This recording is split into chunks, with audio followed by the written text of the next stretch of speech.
KTX 전기 및 전자공학부에서 근무하고 있는 손영익이라고 합니다. 제가 제 소개를 좀 홍보 차원에서 간단히 좀 드려보겠습니다. 제가 진짜 지금 방금 한 일에 과기계 선배분들 존경한단 말이에요. 빈말이 아니고 진짜로 그렇게 생각을 합니다. 왜냐하면 제가 이제 이 양자 컴퓨터 하게 된 과정이 이제 나름의 이제 스토리가 있는데, 뭐 아시겠지만 이제 뭐 예전에 이제 장관 하셨던 진대재 전 장관 하셨던 이제 그분께서 장관 하실 때 제가 대학생이었거든요. 대학생인데 그거를 이제 제가 어린 나이에 이제 그 선배님들이 이제 그 반도체 산업을 이렇게 일으켜가지고 90년대 이제 막 80년대부터 그때 이제 이병철 회장께서 선언하시고 이렇게 90년대에 세계 1위로 올라가고 이런 스토리를 알게 되고 되게 감동을 받았습니다. 그래서 물론 이제 장관님은 뭐 그 수많은 선배 중에 한 분이지만 제 생각을 해보니까 나도 한번 이런 이제 역할을 한국에서 내가 이공계 학생으로 해볼까 이런 생각을 했습니다. 그래서 이제 예를 들어서 진대재 장관님 같은 경우에 보면 이제 이력을 보면 이제 미국 반도체 이제 탑 회사에서 세계 최고의 기술을 이제 체화하신 다음에 이제 한국에 오셔가지고 이제 그게 퍼지고 그런 선배님들이 수없이 많이 있다고 제가 생각을 했는데, 그래서 저도 이제 뭔가 첨단을 이제 해서 뭐 배워와야겠다. 그러니까 뭐 문익점 모델이라고 할까요? 뭐 그런 거죠. 예. 제가 학생들한테 제가 이제 현대판 문익점이다 막 이러면서 이제 할 때도 있는데, 근데 그런 생각을 갖고 이제 첨단을 배우러 가가지고요. 이제 첨단을 계속 이제 뭐지 이러면서 보니까 이제 양자가 있어가지고 양자를 하게 됐습니다. 그리고 이제 제가 이제 나름 특이한 점이 있다면 제가 학석이 전기공학부고요. 박사가 물리학 박사입니다. 예, 그래서 이제 이게 하게 된 것도, 이게 하다 보니까 이게 예전에는 이게 학위 이름이 무슨 상관이 이렇게 생각을 했는데, 결국 그 정체성이 반영이 되더라고요. 예, 제 뿌리가 전기과다 보니까 항상 이 마음속 깊은 곳에 이제 뭔가 이렇게 엔지니어로서의 그 이제 뭐랄까 그 지향점이 남아있고, 이제 그거를 바탕으로 이제 양자를 배우다 보니까 물리학 박사를 하게 된 거였어요. 예. 그래가지고 이제 뭐 말이 길어졌는데, 제가 이제 미국에서 그래서 이제 첨단을 경험을 하긴 했습니다. 해서 두 가지를 좀 말씀드리고 싶은데, 첫 번째는 제가 박사 때 연구를 했는데 이제 제가 연구 성과가 좀 이만큼 있고 뭐 제 주위 동료들이 이렇게 좀 있었는데, 그게 이제 양자 통신 분야의 양자 중계기라고 핵심 이제 약간 미래 기술이 있는데, 그게 나름 기술 이전이 됐습니다. 제가 한 게 아니라 저희 기도 교수님이랑 이제 다른 교수님들이 한 거지만, 그 전 세계 최초로 대기업이 그 기술을 사갔습니다. 그 대기업이 이제 아마존이었고, 그래서 이제 제가 연구한 게 그 전체는 다는 아니지 그 중에 일부로 이렇게 쓰여요. 홈페이지 가면 나옵니다. 이런 거 쓴다. 이제 그래서 이제 그거를 보고 이제 내가 했던 기술이 기업이 이렇게 가져가는구나 이런 거를 이제 체험을 한번 했고, 두 번째 뭘 했냐 하면, 이제 그때 사실은 그 기술이 넘어가기 전에 저는 졸업을 했거든요. 넘어가기 전에 졸업을 해가지고, 이제 당시에는 그게 이렇게 될지 몰랐어요. 예, 회사가 돈 주고 사갈 줄 몰랐습니다. 그래서 이거 뭐 실험실에서 하는 이렇게 과학 데모 같은 건데 라고 생각을 하고 있었는데, 그 양자 분야 다른 사람들이 갑자기 회사 난다고 난리를 치는 거예요. IBM을 포함해가지고. 이게 뭔가 이러면서 나도 비슷한 거 하는데 나는 택도 없다고 생각하는데 도대체 왜 이러는 거지? 라는 생각이 들어가지고 그렇다면 내가 한번 직접 가서 보겠어 라고 생각했습니다. 그래서 제가 양자 컴퓨팅을 전반적으로 다 모든 플랫폼 다 좋아합니다. 그래서 다 이력서를 다 뿌렸어요. 다 뿌려가지고 초전도 이온트랩 여기 나중에 포럼 들으실 거기 플랫폼에 다 뿌린 다음에 나를 뽑아달라고 해서 저한테 이제 결국 제일 잘 맞는 회사에 가게 돼서 포토닉 퀀텀 컴퓨팅 회사에 가게 됐는데, 이 회사는 이제 사이퀀텀이라는 회사인데 이따 슬라이드에도 나오겠지만, 이 사이퀀텀이라는 회사는 현재 기준으로 제가 정확히 말씀드리겠습니다. 양자 전 분야 스타트업 중에서 전 세계에서 투자를 제일 많이 받았습니다. 몇 조를 받았어요. 예. 몇 조를 받았고 2등하고 격차가 2배 이상 난다고 보면 되겠습니다. 그 정도가 되고, 근데 이제 사람들이 잘 몰라요. 왜냐하면 내실이 워낙 있다 보니까, 제 판단인데요. 내실이 워낙 있다 보니까 홍보를 많이 안 해도 자꾸 돈이 들어오니까 그냥 홍보를 안 하면서 회사를 키우니까 자꾸 이제 떠들면서 홍보를 하는 회사에 비해서 덜 알려진, 특히 한국엔 덜 알려진 구석이 있는데, 실제로는 그냥 1위입니다. 투자의 기준으로. 물론 이제 뭐 대기업에서 한 초전도체랑은 좀 다른 측면이 있죠. 대기업에서 직접 하진 않지만, 뭐 중국에서는 대기업도 직접 합니다, 사실은. 예. 우리나라 중국을 잘 몰라서 그런데, 예. 하고 있고, 아무튼 그 정도로 이제 괜찮은 기술. 그래서 저희가 그 회사에서 뭘 봤냐 하면, 남들이 한 거예요. 영국 대학이거든요. 영국 대학 사람들이 연구 개발을 해가지고 세계 1위 기술을 만든 다음에 거기 교수님 몇 명하고 포닥, 박사, 유럽 사람들이 한 3, 40명이 미국으로 이민을 왔어요. 예, 대단한 거죠.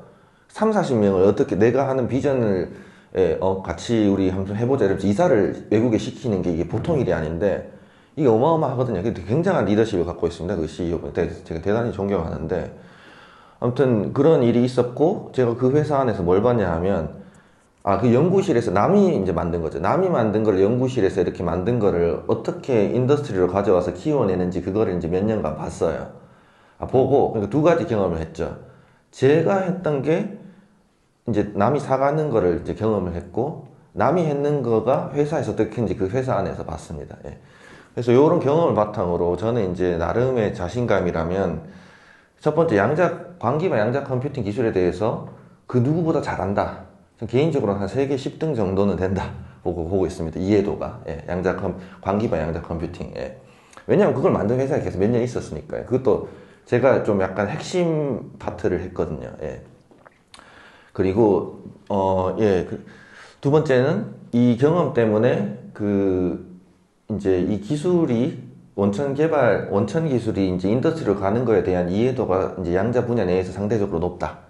예, 이라고 자신하고 있습니다. 그래서 그걸 바탕으로, 오늘 광기반 양자 컴퓨팅 기술 전반이랑 이제 그거에 연관된 만들기 위해서 뭐가 필요한가? 요게 첫 번째고, 두 번째, 연구 개발을 할 때 필요한 뭐 이제 특정 설비나 이런 게 뭔가? 예, 이게 모든 게 다 이렇게 생태계를 구성하니까요. 그걸 제가 아는 거를 단순하게 담아봤고, 그 슬라이드 영어로 만든 거 양해 좀 부탁드리겠습니다. 제가 이제 학교에 쓰는 슬라이드를 좀 쓰다 보니까 한글로 바꾼 게 너무 힘들어가지고 그냥 했는데 주로 그림이라서 괜찮을 것입니다. 그래서 일단 제가 세 개를 말씀드릴 건데 광기반 양자 컴퓨터가 뭔지에 대해서 일단 그냥 말씀을 드리고 첫 번째, 두 번째는 이제 이게 만드는데 필요한 하드웨어가 뭔지, 두 번째 제조.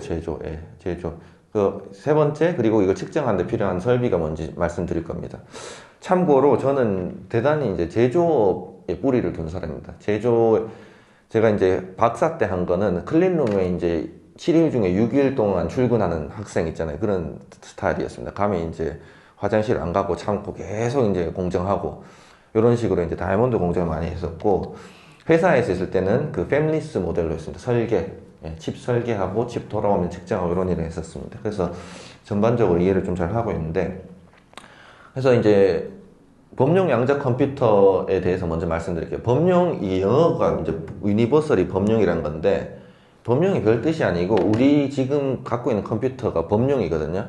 범용은 쉽게 말하면 뭐든지 할 수 있다 이 말이에요. 수학적으로는 되게 복잡한데, 예를 들어서 뭐 지금 컴퓨터랑 예를 들어서 뭐 이제 일반적으로 쓰는 쌀집 계산기 같은 건 다르죠. 쌀집 계산기 범용 컴퓨터가 아니죠. 컴퓨터긴 한데 우리 일반 컴퓨터는 뭐 영화도 볼 수 있고 노래도 들을 수 있고 다 할 수 있거든요.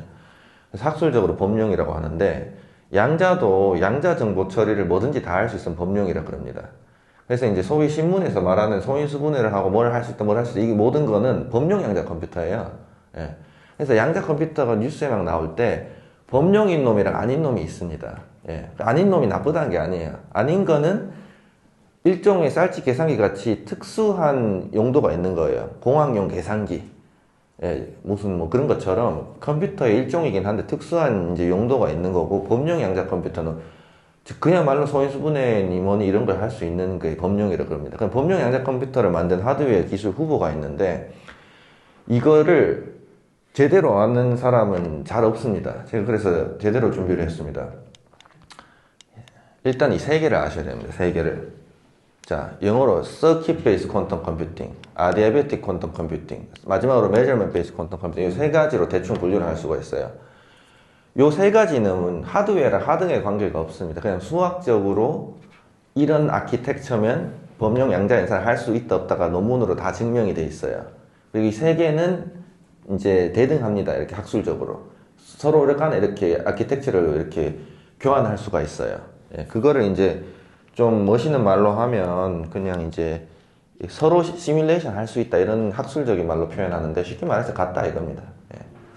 최종 결과물은 같은 거예요. 양자 연산을 다 할 수가 있어요. 다 할 수가 있고 이 세 개 간에 이제 왔다 갔다 할 수가 있는데 그럼 하드웨어랑은 어떻게 되냐 하면 각각의 이제 접근법에 대해서 하드웨어끼리 이렇게 줄긋기, 선긋기, 짝짓기를 해보면 잘 되는 게 있고 뭐 그냥 되는 게 있고 뭐 이제 어려운 게 있고 이렇게 막 섞여 있는데요. 예를 들어서 제가 이온 트랩 예전에 지금 그 강의 들으셨으니까 말씀드리면 트랩 타임 여기 있잖아요. 얘는 서킷 베이스 퀀텀 컴퓨팅도 되고 메저먼트 베이스 퀀텀 컴퓨팅도 됩니다. 기본적으로 실험 논문도 다 있고 한데 요런 거는 사실은 못 들어보셨을 거예요. 트랩 다이온을 메저먼트 베이스 퀀텀 컴퓨팅에 쓴다 이런 거 못 들어보는 게 뭐 이쪽이 되면 사실 이걸 일로 별로 올 필요가 없고 하드웨어가 이제 절로 하는 게 더 효율적이거든요. 예, 그 뭐 학술적으로 이유가 있는데 대충 그런 식으로 줄긋기를 해서 잘 되는 쪽으로 가 있다 보시면 됩니다. 그래서 서킷 베이스 퀀텀 컴퓨팅은 이게 전기과 나온 사람이 이해하기가 굉장히 쉽습니다. 예, 이게 논리회로 수업 2학년 대학교 2학년 수업 내용이랑 별로 다를 게 없거든요. 이렇게 그냥 트루스 테이블 그리고 0101이 뭘로 바뀌는지 이렇게 표 딱 그리고 그 게이트 나열하면 이제 컴퓨터가 되는데 그냥 이렇게 0101이 처리되는 룰이 그 소위 양자에서 말한 중첩이 적용될 뿐이에요. 예, 그래서 되게 쉽습니다. 이해하기가. 기본적으로 이제 그렇고, 아디아베틱 퀀텀 컴퓨팅, 메저먼트 베이스 퀀텀 컴퓨팅으로 가면 요거는 양자 정보 이론을 공부를 깊이 해야지 이해가 됩니다. 예. 저도 아주 100%다 알지 못해. 이거 양자 정보 이론 이제 연구하는 이제 교수님들이나 좀 제대로 알고 있지. 이거는 이제 얘랑 왜 같은지 논문 읽어보면 정말 어렵습니다. 실제로 이제 측정 기반 양자 컴퓨팅을 어떻게 만드느냐는 요 논문에 이제 또 나와 있습니다. 이것도 2000년에 나온 건데 요건 뭐냐 하면 요것도 하드웨어랑 하등에 상관이 없어요. 아까 말씀드렸던 것처럼 메저먼트 베이스드 퀀텀 컴퓨팅의 핵심을 담고 있는 논문인데 이게 뭐냐 하면 이런 거거든요. 이 그림을 보면 이게 무슨 말인가 싶을 텐데 이런 거예요. 처음부터 양자에서 소위 말하는 얽힘이 잔뜩 이루어진 큐비트들을 많이 준비를 해 놓은 다음에 걔들을 측정을 해요. 단일 광자가 있나 없나를 계속 측정을 합니다. 측정을 한 다음에 그 다음에 뭘 하냐 하면 측정 결과를 보고 논리 연산을 해요. 이게 0이면 내가 이게 광자를 왼쪽으로 보내고 1이면 오른쪽으로 보낸다. 이런 동작을 반도체로 광칩의 명령어를 줘서 시켜요. 그거를 계속 반복하면 양자 컴퓨팅이 된다. 이게 끝입니다. 그게 왜 서킷 베이스랑 똑같냐는 거는 너무너무 어려워서 오늘 얘기 안 하겠습니다. 결론만 말씀드리면 메저먼트 베이스 퀀텀 컴퓨팅 이름이 이제 약간 다르긴 한데 이게 테크니컬한 이유고요. 대충 같은 거라 생각하시면 됩니다. 얽힘을 만들어 놓고 측정을 하고 측정 기반으로 뭔가 이렇게 스위칭을 계속하면 양자 연산이 된다. 끝. 이게 측정 기반 양자 컴퓨팅입니다. 자, 그래가지고 이제 여기서부터가 중요합니다. 그래서 방금 말씀드린 그 범용 양자 연산을 하려면 하드웨어를 어떻게 구성해야 되냐 하면 반도체 칩이랑 광집적회로 소위 말하는 실리콘 포토닉스 칩 두 개를 결합하고 두 개 사이에 신호가 왔다 갔다 하게 하면 됩니다. 그게 끝입니다. 자, 그래서 이제 여기 무지개 색깔은 광집적회로고 위에 까만색은 이제 반도체인데 반도체도 그냥 반도체가 아니라 에이직을 써야 됩니다. 에이직. 에이직 반도체를 써야 되고요. 왜 그런지 제가 나중에 말씀드릴게요. 그래서 이 구성이 어떻게 되냐 하면 광집적회로 이제 뭐 아시는 분은 아실 텐데 반도체 공정이랑 똑같은 기구들을 사용합니다. 예, 그 이제 실리콘 포토닉스 분야 자체는 양자랑 상관없이 이미 되게 크죠. 예, 광 분야의 특징이에요, 사실. 다른 플랫폼하고 다르게 양자 이외의 거랑 되게 크게 거쳐져 있어요. 그냥 실리콘 포토닉스라는 다른 별도의 분야랑. 예, 그래서 그 기반 기술을 엄청 갖다 쓰거든요. 그래서 이제 실리콘 기판이든 무슨 비스무리한 이제 유전체 방막 있는 데다가 깎아요. 깎아서 도파로를 만듭니다. 물에 수도관에 물이 흐르는 것처럼 도파로에서 광자가 돌아다니게 만들 수가 있고 우리가 그런 게 있어요. 그런 패턴을 한 다음에 그 안에서 빛이 그럼 광자가 예를 들어서 100개가 있다 그러면 위쪽 아래쪽으로 분기를 시켜요. 위쪽으로 예를 들어서 한 90개 보내고 밑으로 한 10개를 보낸다 치고 자, 그럼 분기를 해가지고 어떻게 하냐면 밑에 거부터 설명드릴게요. 밑에 거에서 뭘 하냐면 싱글 포토 메저먼트라는 말이 있는데 단일 광자가 있는지 없는지 검출을 합니다. 검출을 하는데 요때 이제 뭘 쓰냐 하면 초전도 나노와이어 단일 광자 방막 디텍터과 SNSPD라는 게 있어요. 그 기술을 써야 되고 그거 말고 대안이 없습니다. SNSPD 말고 대안이 없어요. 양자 컴퓨터 만들려면. 그래서 그 선택지가 좁혀져 있어요. 그 다음에 디코더는 저게 반도체인데 ASIC이에요. 저것도 선택지가 이제 일부 뭐 이제 FPG 약간 더 느린 반도체 써도 되는데 초고속 반도체를 써야 돼요. ASIC을. 그리고 ASIC을 저온에 한 몇 켈빈, 1에서 10 켈빈 정도 범위에서 가동을 해야 돼요. 이것도 정해져 있습니다. 이거를 못 벗어나요. 예.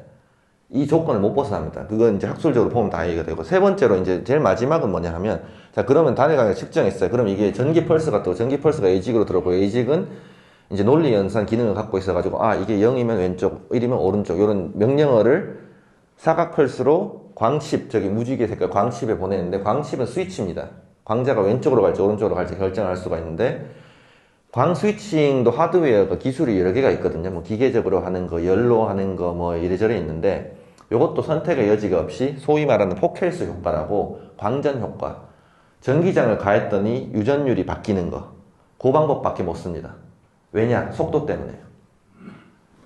자, 다시 말씀드리면 밑에 거 브랜치는 어떤 조건이 있냐 하면 빨리 돼야 돼요. 빨리. 그러다 보니까 초고속 반도체, SNSPD, 뭐 광전 스위치 이렇게 되고요. 광전 스위치, 요 밑에 브랜치가 돌아가는 게 대충 이제 나노초나 서브 나노초 정도를 타겟으로 하는데, 그럼 위쪽에서 이제 아까 90개 광자가 남아있죠. 걔들이 메모리 안에서 버텨야 돼요. 메모리 안에서 버텨야 되는데, 메모리가 뭐냐? 별게 아니고 그냥 이렇게 손실 적은 도파로가 제일 프랙티컬하고, 물리큐브, 예를 들어서 원자나 이런 걸 쓰려고 이제, 보통 양자 메모리 그러면 학자들이 이제, 그러면 원자 같은 거 아니야? 전자 스핀 아니야? 이러는데, 아닙니다. 이 시스템은 양자 메모리가 그냥 도파로예요. 예. 기술 검토를 제가 다 해봤습니다. 해보면 그거 말고는 답이 안 나옵니다. 현재는. 예. 물론 이제 연구실에서 과학 연구로 뭐 이렇게 앙상블을 결합을 해본다든가 뭐 이런 걸 해보고 논문을 쓸 수는 있는데, 제가 이제 예를 들어서 회사 엔지니어 입장에서 생각하면 도파로 말고는 답이 안 나옵니다. 자, 그리고 단일 광자를 만드는 게 원자 같은 걸로 된다고 했는데, 아무 원자나 되는 게 아니고, 제가 원자 시스템 연구를 했습니다. 박사 때. 해서 이제 이래저래 검토를 해보면, 그나마 광기반 양자 컴퓨팅에 쓸 수 있는 거는, 우리 소위 말하는 양자점 있잖아요. 그 TV도 나오는 양자점. 그 양자점이 살짝 다르긴 한데, 양자점 기반으로 이제 칸델라라고 이제 프랑스 회사 있거든요. 그러니까 이제 요 분야에서 세계 1위 기업인데, 요건 어떻게 하냐 하면, 인게스, 이제 갈륨 아르센 3,5에다가 이렇게 이제 층을 저렇게 에피 그로스를 한 다음에 중간에 이렇게 동공을 넣고 저 안에다가 양자점을 만듭니다. 그로스에서 만들어내요. 그런 다음에 그 빛이 딱 쏘면 위쪽으로 팍 나가게 만들 수가 있거든요. 그럼 그거를 이제 왼쪽 그림에 보시는 것처럼 광섬유랑 정밀하게 결합해가지고 한 95%, 90% 이렇게 90% 이렇게 99% 수집을 할 수가 있어요. 아직 끝까지 간 건 아닌데, 그거를 이제 마일스톤 삼아서 계속 가고 있고요. 그렇게 하면 양자 컴퓨팅에 쓸만한 놈을 어느 정도 만들 수가 있습니다. 예, 요게 이제 대표적인 원자 기반 단일 광자 생성 장치라고 보시면 되겠습니다. 예. 다른 분야도 뭐 연구가 되고 있긴 한데, 아직은 기술 수준이 낮다라고 보시면 되겠습니다. 자, 그리고 이제 SNSPD인데, 여기 제가 이제 국내 기업이죠. IDQ 슬라이드를 가져왔는데요. SNSPD는 어떻게 만드냐 하면, 이게 초전도체거든요. 초전도체라서, 보통 이것도 정해져 있어요. 그러니까 물질이 크게 후보가 많이 없고, 대표적인 것만 말씀드리면, 후보가 리뷰 논문 보면 한 3개 정도 나오는데, 대표를 말씀드리면, 나이오비움 나이트라이드 혹은 나이오비움 타이타네이트 나이트라이드 정도가 제일 널리 쓰입니다. 만들 때는 어떻게 만드느냐 하면, 반도체 공정에서 잘 쓰는 증착기 있잖아요. 스퍼터링 머신. 스퍼터링 머신에다가 나이오비움 타겟을 집어넣고, 거기다가 질소를 흘리면서 리액티브 스퍼터링을 하죠. 나이오비움이랑 질소랑 합쳐서 이제 웨이퍼에 딱 증착을 한 나노미터 스케일로 시켜요. 몇 나노미터. 그리고 아주 얇게 깐 다음에 식각은 쉽죠. 몇 나노미터 안 되니까 그냥 깎아요. 깎아서 이게 이제 선폭이 100나노 이하, 예, 한 70나노 전후로 이렇게 만듭니다. 여기 C2번 그림처럼. 그러면 제가 단일 광자 측정을 할 수가 있어요. 예, 원리는 뭐 이런 거예요. 여기 뭐 초전도체 쿠퍼 페어라는 놈이 있는데 걔를 이렇게 단일 광자가 깨뜨리면 초전도성을 이제 국소적으로 잃게 되고 그게 이제 뭐야 저항을 재고 있으면 이렇게 스파이크로 튀거든요. 그래서 그렇게 측정을 하는 방식인데 결국에 얘는 그래서 보면 두 가지 이제 결과를 초래를 해요. 첫 번째는 초전도체 공정을 잘 할 수 있는 생산 설비가 있어야 됩니다. 그 나이오비움 나이트라이드를 초전도체에 딱 되게 만들고 이게 99% 만들고 양산하고 이게 쉬운 게 아니거든요. 그래가지고 이게 반도체 공정의 문제로 돌아와요. 대표적으로 예를 들어서 이거 공정해놓고 나중에 막 온도 1000도로 올렸다 내려오고 이러면 안 되거든요. 그래서 시모스 호환되는 공정이랑 온도랑 이런 거 다 따져야 돼요. 다 따지고 또 그리고 요거 패터닝 할 때 이거 우리나라 사람들이 잘하는 건데 엄청나게 매끈하게 만들어야 됩니다. 그 이제 반도체 공정에서 소위 말하는 라인 위드 러프니스, 라인 엣지 러프니스 이런 거 있잖아요. 그 숫자가 굉장히 좋아야 돼요. 그게 95%가 되냐 99%가 되냐의 차이를 결정을 합니다. 예.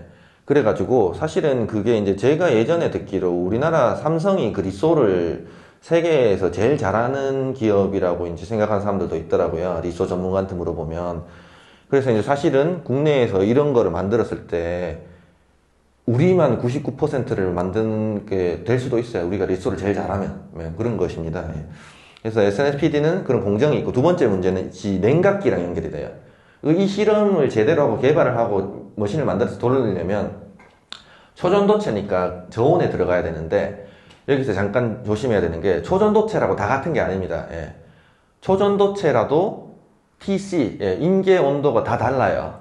나이오비움 나이트라이드는 임계 온도가 이제 뭐 이렇게 형태에 따라 약간 다른데 대충 이제 몇 켈빈에서 10몇 켈빈 정도 왔다 갔다 하고 요거를 개발을 더 하면 20으로 올라가고 요런 범위가 있고 이게 5, 60은 안 돼요. 펀더멘털하게. 근데 한 뭐 20, 요 정도까지는 이제 시도를 계속 하려고 노력을 하고 있고 자, 그러면 이거 왜 중요하냐, 온도가 왜 중요하냐를 이제 아셔야 되는데 그렇게 초전도체의 임계 온도를 올리고 그게 효율 높게 동작하고 이게 R&D의 굉장히 핵심이거든요. SNSPD에. 왜 중요하냐 하면 이 문제예요. 뭐 냉각기를 하시는 분은 알겠지만 냉각기는 결국엔 쿨링 파워거든요. 몇 와트를 이렇게 쿨링할 수 있냐 이건데 이게 열 용량이 극저온에 가면 이게 펀더멘탈한 건데 0켈빈을 가면 빵이 됩니다. 열 용량이. 그래서 약간만 열을 내도 온도가 스파이크가 확 튀어요. 저온이 그렇습니다. 예, 저온이 그런데 이게 익스포넨셜 하거든요. 저온에서는. 그래서 이제 초전도체 들어서 아시겠지만 초전도체의 가장 심각한 어려움이 뭐예요? 이거를 0.1켈빈이나 그 이하로 동작을 하다 보니까 열 용량이 거의 빵이에요. 그래서 이거 열을 조금만 내도 온도 범위를 벗어나게 돼가지고 발열을 줄이는 게 너무너무 힘듭니다. 예. 발열 줄이는 게 핵심 이슈가 되는데 얘도 근데 마찬가지긴 하죠. 마찬가지긴 한데 제가 말씀드렸다시피 지수적이거든요. 이게 열 용량이. 그래서 0.1켈빈이랑 10켈빈을 비교를 하면 열 용량이 막 하늘과 땅 차이가 나요. 막 100배 이렇게 차이 나는 걸로 제가 알고 있습니다. 물질 따라 다르겠지만. 그러니까 그 조금만 온도를, 임계 온도를 높여줘도 이게 열 용량이 확 늘어나가지고 냉각기 만드는 사람 부담이 확 줄거든요. 같은 냉각기라도 아무튼 뭐 많은 이렇게 소자를 집어넣을 수 있고. 그 이슈랑 다 연결이 돼 있고요. 또 뭐가 있냐 하면 그거랑 이제 반도체 연구랑 연결이 돼 있는데 아까 그림 기억하시는지 모르겠는데 SNSPD 바로 다음 단계가 반도체거든요. 에이직 반도체예요. 근데 제가 말씀드렸다시피 빨리 해야 된다 했죠. 빨리. 그러면 전기 펄스가 팍 튀는데 SNSPD에서 그게 결국 전자기파니까 빛이란 말이에요. RF 빛. 그럼 이거를 RF 케이블로 쭉 1m씩 달리게 하면 10나노초 날아가고 없어요. 그럼 절대 안 되고. 그럼 SNSPD 바로 옆에 바짝 붙여가지고 밀리미터 스케일 내에 반도체 칩을 갖다 놔야 돼요. SNSPD 옆에 아주 가깝게, 예, 아주 가깝게 갖다 놔야 되다 보니까 그러면 반도체 연구자에 무슨 미션이 주어지냐 하면 극저온에서 잘 동작하고 빨리 되고 발열을 엄청 적게 만들어 이렇게 되는 겁니다. 예. 아니면 발열을 막 하면 이게 SNSPD 임계온도 올라가가지고 꺼질 거 아니에요. 초전도성을 잃어버립니다. 그래서 이게 종합 엔지니어링이에요. 다 묶여있는. 자, 그렇고, 그래서 이제 이 냉각기 같은 거 나중에 말씀드리겠지만 이게 냉각기가 매우 중요한 산업이 됩니다. 광기 방향제품입니다. 다만 초전도서에서 보신 0.1켈빈짜리랑 다른 영역이에요. 이거는 왜냐면 희석 냉동기를 쓸 필요가 없거든요. 그냥 헬륨으로 클로즈드 룹으로 쓰면 됩니다. 밀폐 크라이스텟. 예. 그래서 요거를 크게 만들고 작게 만들고 다 이게 필요합니다. 그리고 이제 요게 이제 기존에 좀 이렇게 실리콘 포토닉스에서 많이 이제 추구해왔던 건데, 이게 이제 광기반 양자 컴퓨팅의 특성이에요. 이게 워낙에 실리콘 포토닉스 저쪽 분야랑 엮여 있다 보니까 거기랑 엄청 교집합이 있어요. 예, 교집합이 커가지고 어떻게 보면 장점이 리스크가 좀 낮죠. 여기 실컷 투자해서 뭘 만들어놨는데 쓸모가 없어지거나 이렇지가 않아요. 실리콘 포토닉스에 다 갖다 쓸 수 있습니다. 자, 예를 들면 이런 건데, 광집적 회로를 이렇게 만들어요. 그래서 복층으로 이렇게 만들었죠. 여기 그림 D번 보시면 실리콘 나이트라이드 복층으로 이렇게 있고, 복층으로 있는 이유는 여러 가지가 있는데, 뭐 기술적으로는 좀 복잡한데, 복층으로 만들어가지고 이거를 옆에다 파이버를 에폭시로 붙입니다. 에폭시로 붙이고, 에폭시도, 그럼 에폭시는 재료죠. 소부장할 때 이제 소재죠, 소재. 에폭시도 그냥 에폭시가 아니라, 아까 말씀드린 것처럼 저온에서 얘를 돌려야 되니까, 저온하고 호환이 되고, 잘 먹히고, 뭔가 이렇게 반사도 적게 되고, 그 다음에 열팽창 개수도 여기 쓰이는 재료들이랑 비슷한 이런 거를 개발해서 만들어야 됩니다. 예. 안 그러면 이게 스트레스를 받아가지고 사이클 몇 번 돌면 깨져요, 칩이. 그래가지고 그 파이버를 딱 붙이고, 파이버도 그냥 붙이면 되는 게 아니고 이거를 이렇게 정밀 얼라인먼트에서 붙여야 되거든요. 정밀 얼라인먼트를 해야 되는데, 이 복층을 쓰는 이유가 아까 말씀드린 대로 기능을 두 개를 갖기 위해서도 있는데, 두 번째 이유는 얘를 복층으로 해놓으면 소위 말하는 이제 스팟 사이즈 컨버터라고 빛의 크기를, 칩에서랑 광섬이랑 원래 빛의 크기가 다릅니다. 도파로 사이즈가 면적으로 100배가 차이 나요. 그러면 그 붙여놓으면 빛이 다 반사되고 없거든요. 이거를 이제 고치려면 빛을 작은 놈을 크게 키워주거나 큰 놈을 작게 줄여주면 되는데, 제일 더 좋은 거는 작은 놈을 키워줘서 광섬유 사이즈 10마이크론 정도 스팟 사이즈로 맞추는 건데, 스팟 사이즈 컨버터 기술이 여러 개가 있는데, 제가 볼 때는 이제 일석이조로 다 잡을 수 있는 게 이 복층 구조예요. 복층 구조고, 이거보다 좋은 건 저는 없다고 거의 확신하고 있습니다. 그래서 복층을 해야 돼요. 무조건 복층을 하고 에폭시를 갖다 붙여야 돼요. 에폭시도 파이버를 그래서 정밀 얼라인먼트 하는데, 스팟 사이즈가 커서 이게 얼라인먼트 톨러런스가 꽤 좋거든요. 약간 삐끗해도 별 문제가 없어요. 그리고 이걸 정밀하게 하면서 파이버가 어레이가 보통 이렇게 팔거든요. 파는 제품들 있잖아요. 여기 이제 기업하신 분들 알 텐데, 걔를 아까 말씀드린 그 에폭시로 크라이오 컴패터블 글루로 탁 붙여야 돼요. 몇십 개를. 예, 8개, 16개, 32개, 이게 다 요즘 다 만들어서 팔고 있는데, 걔를 탁 붙여서 모든 지점이 정렬이 착 잘 돼가지고 광손실이 엄청 적고, 이렇게 만드는 게 너무너무 중요한 하드웨어 기술이 되고, 그거를 여기 이제 파이버프로, 국내 기업인데 제가 이제 파이버프로 이제 여기 이사님들 막 만나봤는데, 요런 거 커스터마이즈해서 많이 이제 생산하시더라고요. 해외 기업도 여기 많이 만들거든요. 요런 거를 만들어가지고 잘 붙여서, 예, 아무튼 여기 시장이 막 열리고 많이 팔리고 있습니다. 이게 아주 중요합니다. 파이버 여러 개를 저손실로 정렬해서 붙이고 자동화한다. 이게 이제 핵심이고, 그리고 이제 점점 이게 확대되면서 어셈블리 툴이 이제 개발이 돼서 팔리고 있는데, 요 분야 이제 세계 최첨단이 어딨냐면 독일에, 이제 이거 물론 이제 기존 반도체에서는 이런 거 많이 하셨겠지만, 아마 이제 광 기술은 이게 정렬하거나 이런 게 조금 다른 게 들어갈 거예요. 예, 제가 반도체를 정확히 몰라서 이제 차이점을 지적을 못 하는데, 피콘텍이라는 이제 해외 회사에서 이런 걸 많이 합니다. 칩을 들어가지고 이렇게 가져와서 붙이고, 그거를 자동화하고 정렬을 정확히 하고, 이런 기술들을 이제 굉장히 열심히 개발을 이제 해서 그 장비들이 이제 많이 판매되고 있고요. 굉장히 비싸서 이제 연구소에서도 쉽게 못 삽니다. 이런 거 막 몇십억씩 하거든요. 이런 어셈블리 시장이 있고, 그 다음에 이제 요것도 조금 관련이 있을 수가 있는데, 광기술이랑 관련이 있는데, 요 기술이 이제 핵심입니다. 아까 말씀드린 대로, 그래서 광칩, 소위 말하는 PIC, 여기서 PIC라는 게 광칩이에요. 실리콘 포토닉스랑 비슷한 건데, 얘랑 AGIC이랑 옆에 붙어 있어야 되는데, 아까 말씀드린 대로. 근데 제가 보여드린 이 그림 있잖아요. 이거는 양자 컴퓨팅 논문 아닙니다. 이거는 실리콘 포토닉스 분야 논문이에요. 예. 그래서 그 분야에서도 이게 필요한 거예요. 예. 그래서 이거는 사실은 수요가 굉장히 많아요. 이거를 소위 말하는 이제 광칩, 반도체 칩 코 패키징이라 그러는데 걔를 둘이가 서로 가까이 있고 전기 신호를 주고받을 수 있고 광 신호도 이렇게 왔다 갔다 할 수가 있어야 되는데 그래서 이제 뭐냐 요 그림이 이제 대표적인 예인데 밑에 이렇게 투명해 보이는 거 있잖아요. 젤을 깔고 보통 이제 뭐 PLC 이런 거 생각하시면 돼. 글라스 웨이브 가이드 저런 걸 깔고 걔를 인터포저로 쓰는데 인터포저 아시죠? 이렇게 배선하는 거. 예. 인터포저로 쓰는데 전기 배선이랑 광 배선을 같이 해야 됩니다. 그런 건 지금 세상에 없어요. 그래서 논문이 나오는 거예요. 그래서 요거 개발이 지금 핵심 이슈고 이제 저도 사실 요거를 하려고 하다 보니까 이거는 대학 연구실에서 자체 해결이 안 될 것 같다고 제가 좀 판단을 했거든요. 그래서 이거를 이제 인더스트리에서 좀 관심 있으시면 좀 도와주시면 요거를 빨리 만들어서 치고 나가는 게 아주 중요한 이슈라고 저는 보고 있고요.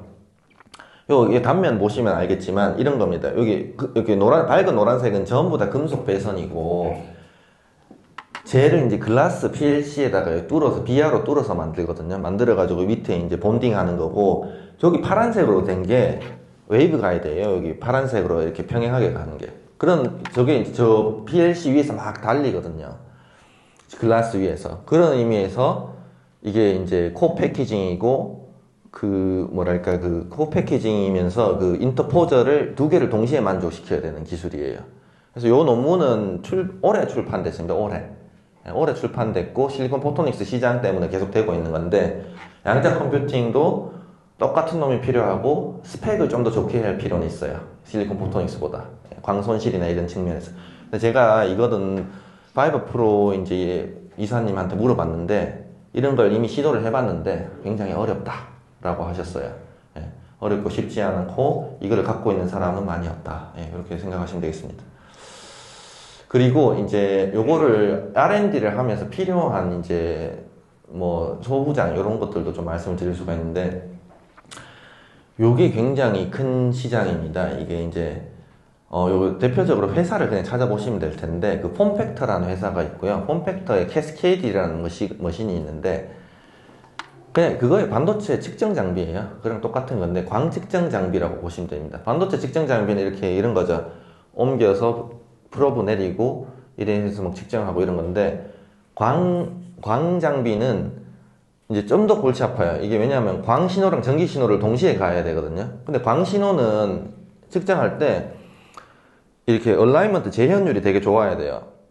이게 내가 어제 측정했을 때는 삽입 손실이 0.1dB였는데 오늘 해보니까 0.5dB고 이러면 실험이 안 돼요. 해석이 안 돼. 데이터 해석이 안 되고.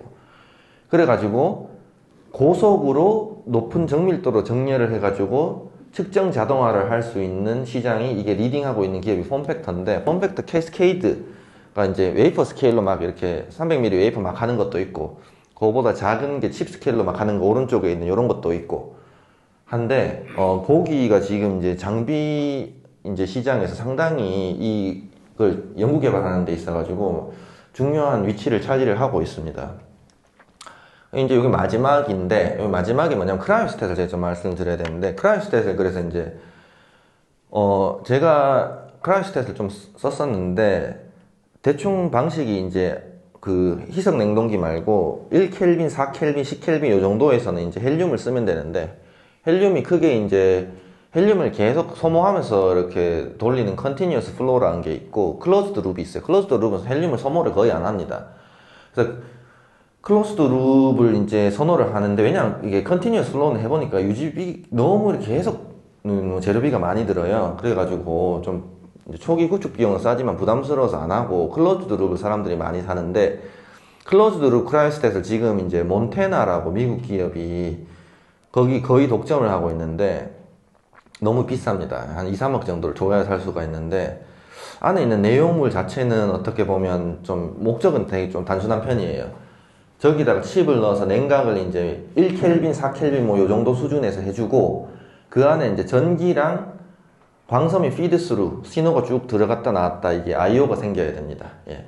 그게 이제 목표고 그 다음에 이제 또 오른쪽 그림이 뭐냐 하면 그 안에서 이렇게 아까 얘기한 대로 측정을 할 때 자꾸 이렇게 프로브 같은 걸 옮겨야 되니까 액추에이터가 필요하거든요. 극저온에서 동작하는 극저온 액추에이터가 필요한데 저것도 아토큐브라는 회사에서 거의 독점하고 있습니다. 독점하고 있고 제가 기억이 잘 안 나는데 국내에서도 이제 그걸 만들려고 하시고 제품이 있다고 제가 알고 있는데 극존에서 클로즈드 룹으로 되고 그 다음에 피드스루가 많고 액추에이터가 갖춰져 있고 면적을 좀 작은 거 큰 거 다 만들 수 있고 이런 게 지금 필요한 상황이고요.